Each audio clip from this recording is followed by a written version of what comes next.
Good morning mga idol, April 21, 2026. Niligas ang ato gabiin no. Natay gihatag by PM bro.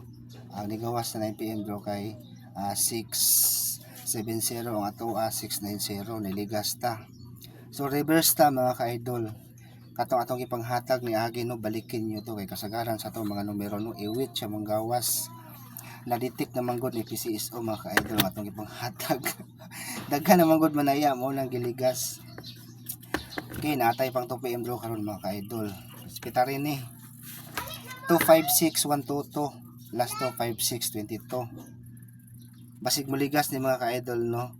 Basig ma 266 ni ug 123. Kamo ni bahalaan na kung yung iligas.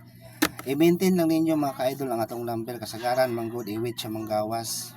Pwede inyong i-maintain. Win or loss ta mga idol. Kay dili ta PCSO, wala ta kabaloon sa mo gawas. Namang ko'y uban dili kadawat o kapildihan. Pero pag makadaog dili magsaba-saba. Pero kung mapildi, kusog kayo magsaba-saba. Okay, good luck kana lang idol. Respetary lang.